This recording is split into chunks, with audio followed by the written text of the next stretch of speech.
لیکن ہمارے یہاں قرآن والوں کو پس پٹ ڈالا جاتا ہے، قرآن کو جس طرح پس پٹ ڈالا جاتا ہے قرآن والوں کی بنا قدری اور بے اکرامی ہوتی ہے، حتیٰ کہ ہم لوگوں کا حال یہ ہے کہ امام کے ساتھ ہمارا یہ حال ہوتا ہے۔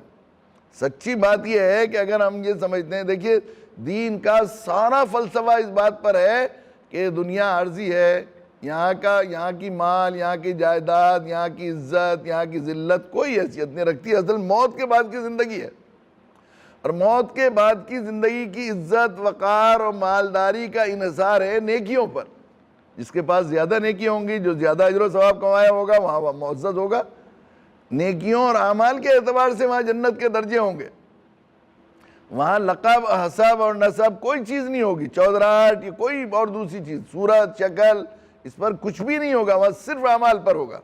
تو اعمال کے اعتبار سے اگر ہم آخرت کے اعمال کے اعتبار سے دیکھیں تو یہ قرآن والوں کے برابر ان کی قدموں کی خاک بھی نہیں ہو سکتے دوسرے لوگ آخری درجے میں عمل کرنے والے۔ ہمارے یہاں ہوتی نہیں قدر، صاحب امام صاحب آج کل کے زمانے کے ایسے ہیں، بس وہ کچھ نماز پڑھائی اور طرح طرح کے تانے اور تشنے دینے شروع کر دیتے ہیں اماموں کے بارے میں۔ ایسا صورتحال ہوتی ہے، ایسی ناقدری پائی جاتی ہے، ایسی امام کو غلام بنایا جاتا ہے، چند پیسے دے کر، چند ٹکے دے کر ہم یہ سمجھتے ہیں کہ ہمارے خادم ہو گئے۔ ہم نے تو بعض جگہ یہاں تک دیکھا ہے دیہاتوں میں جا کر وہ چودھری حل لے کر جا رہا ہے اور آواز دیا، حافظ جی میں ذرا دیر سے آؤں گا، ذرا گوشت لا دیے ہمارے یہاں کا۔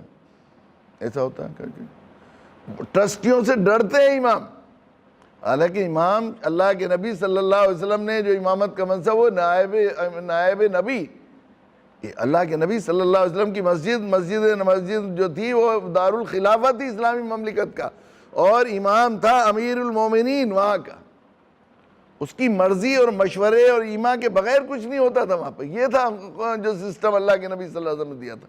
لیکن ہمارے ہاں یہ ہوتا ہے مقتدیوں کی مرضی اور ٹرسٹیوں کی مرضی دیکھتے ہیں۔ بیچارے امام صاحب بہت سی مرتبہ بڑے ملی اور بہت ہی اہم ترین اجتماعی ضرورتیں ہوتی ہیں ملی، لیکن وہ اس میں شریک نہیں ہوتے کہ ٹرسٹی نے اجازت نہیں دی، وہ اپنی مرضی کے پابند نہیں ہوتے بیچارے۔ صورتحال یہ ہوتی ہے، چند ٹکوں کی یہ سمجھتے ہیں کہ بالکل اس کو خادم اور نوکر سمجھا جاتا ہے عموماً۔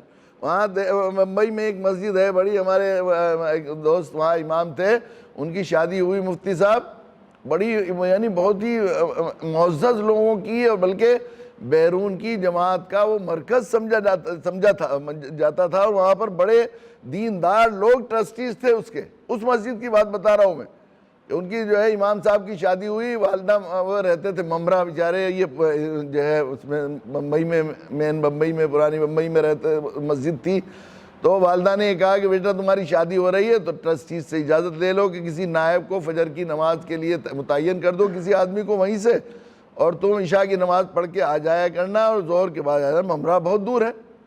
چنانچہ 1 مہینے تک ایسا ہوا، تو 1 مہینے کے بعد امام صاحب نے جب تنخواہ دی تو 30 نمازوں کے پیسے کاٹ لیے کہ آپ نے فجر کی نماز تو پڑھا ہی نہیں 30۔ ایسا سمجھتے ہیں یہ صورتحال۔ میں نے ان سے کہا کہ آپ اپنی نمازوں کی خیر بنائیے۔ کیسا نماز؟ دیکھیے یہ امام کو اللہ تعالیٰ نے نائب نبی کے مقام پر پہنچا دیا۔ اللہ جو تو عز من تشاء و تذل من تشاء، اللہ جس کو چاہتے ہیں عزت دیتے ہیں، جس کو چاہتے ہیں ذلت دیتے ہیں۔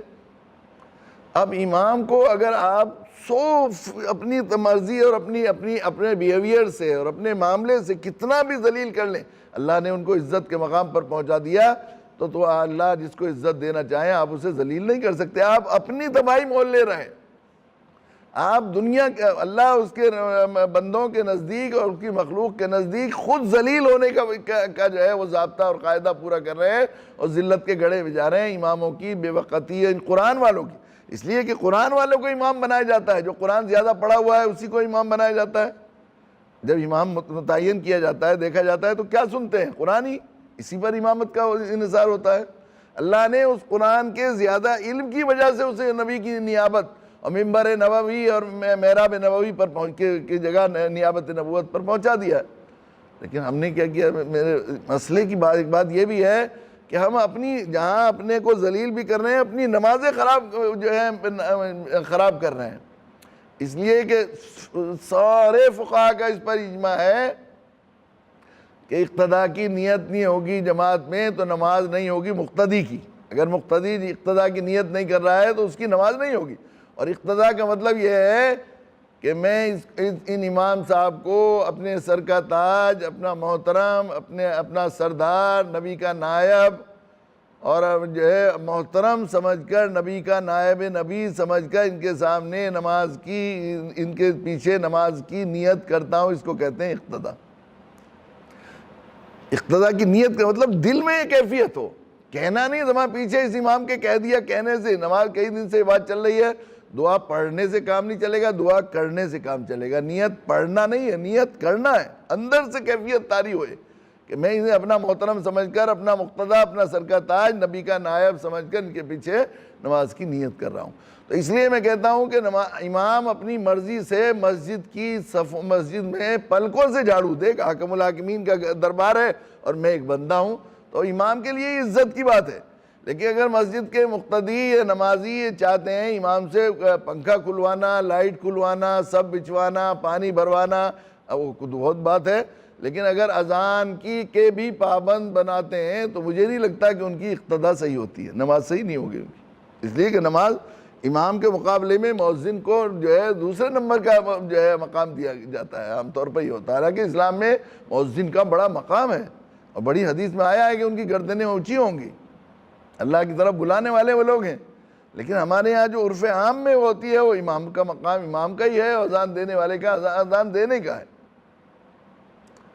لیکن ہمارے یہاں اب میں یہ عرض کر رہا تھا کہ خود اللہ نے، اگر ہم آخرت پہ یقین رکھتے ہیں، اگر ہمیں یہی ہے کہ جس کے پاس سب سے زیادہ سرمایہ، سب سے زیادہ دولت ہے اس کے سامنے جھکتے ہیں، تو یہ تو دنیا عارضی ہے، خواب ہے۔ خواب میں کوئی بڑے سے بڑا فقیر بادشاہ بن جائے، خواب میں بیچارہ ہاتھ میں کٹورا تھا، بھیک مانگتا پھر رہا تھا، بیٹھے بیٹھے وہاں سڑک پر آنکھ لگ گئی اور اس نے دیکھا کہ بادشاہ ہوں میں اور دربار لگا ہوا ہے اور باندھی ہے اور غلام چاروں طرف ہیں اور میں سونے کے تخت پر بیٹھا ہوں اور یہ ہوں وہ ہوں، اور آنکھ کھلی پھر ہاتھ میں کٹورا تھا۔ تو ایسے خواب میں کچھ بادشاہ بننے سے بادشاہ تھوڑا ہی ہو جائے گا، یہ تو عارضی ہے دنیا، کب چلے بند ہو جائے، یہاں سے آنکھ بند ہو جائے گا، حقیقت میں دنیا ختم ہوا ہے، خواب ختم ہو جائے گا۔ اصل آخرت کی ہے، عمل حیات دنیا اللہ متاع الغرور، یہ تو دھوکے کی آخرت ہے۔ آخرت کے اعتبار سے اماموں کے اجر ثواب کو آخری درجے میں عبادت گزار اور متقی مقتدی نہیں پہنچ سکتا۔ اس لیے کہ اگر حدیث میں آیا ہے کہ امام سے مؤذن اگر مقتدی خوش ہیں، یعنی خوشی سے انہوں نے رکھا ہوا ہے، تو جتنے لوگوں کو نماز پڑھا رہا ہے ان سب کے بقدر ثواب امام کو ملے گا۔ اب 500 آدمیوں کو اس نے فرض نماز پڑھائی، امام نے 500 آدمیوں کو فرض نماز پڑھائی۔ بعض لوگ کہتے ہیں صاحب امام بس نماز پڑھ کے اپنے چلے جاتے ہیں، نہ نفلیں پڑھتے ہیں نہ کچھ پڑھتے ہیں۔ ارے اللہ کے بندو، ساری زندگی نفلیں پڑھو، ایک نماز کے برابر امام کے نہیں پہنچ سکتے تم۔ 500 آدمیوں نے فرض نماز پڑھی عصر عشاء کی، تو 500 کے نماز پڑھانے کے صدقے میں امام کو 500 فرض نماز مقبول کا ثواب ملے گا۔ ہم نے جیسی نماز پڑھی ہماری نمازیں قبول ہونے کے لائق ہیں کہ 4 رکعت میں وہ جو مشہور ہے کہ وہ امام کو اشتباہ ہو گیا کہ 4 رکعت ہوئی کہ 3 رکعت ہوئی، تو وہ ایک صاحب تاجر تھے پیچھے کہنے لگے نہیں 3 رکعت ہی ہوئی، 3 رکعت ہوئی۔ کہنے لگے کیوں؟ کہ میں ہر رکعت میں ایک دکان کا حساب لگایا کرتا تھا، 4 دکانیں ہیں میری، 3 دکانوں کا حساب لگایا، ایک نہیں لگی۔ تو ایسی نمازیں قبول ہو جائیں گی۔ ہم سب کا حال یہی ہے، پتہ ہی نہیں لگتا کیا نام۔ اکثر لوگوں سے اگر پوچھا جائے مقتدیوں سے ہماری نمازوں کا حال یہ ہے کہ امام صاحب نے کون سی رکعت میں کیا رکعت پڑھی تھی، کون سی سورت پڑھی تھی، تو بتانا نہیں ہوتا، دھیان ادھر ادھر لگا ہوا رہتا ہے، اللہ کے حضور کھڑے ہوئے ہیں اور ایسی بے دلی سے تو ہماری نمازیں۔ لیکن امام نے پڑھائی ہے نماز تو سب 500 مقبول فرضوں کا ثواب ملے گا۔ اور فرض اللہ کے نبی صلی اللہ علیہ وسلم نے فرمایا اللہ کے نزدیک سب سے زیادہ تقرب آدمی صرف اسی عبادت سے حاصل کرتا ہے جو اللہ نے اسے فرض کی ہے۔ تو نفل کا ثواب، یہ جو حدیث میں آتا ہے کہ نفل کا ثواب فرضوں کے برابر ہوتا ہے، فرضوں کا ثواب 70 گنا، 70 گنا کا مطلب 2 دونی 4 چوکے 16 16 16 اس طرح، یعنی ملٹیپل کرنے کو کہتے ہیں 70 گنا، یا بے نہایت ثواب۔ تو نفلوں کا ثواب ایک فرض کے برابر جو ہے، سالوں کی نفلوں کا ثواب ایک فرض کے برابر نہیں ہوتا، سالوں کی نفلوں کا ثواب ایک فرض۔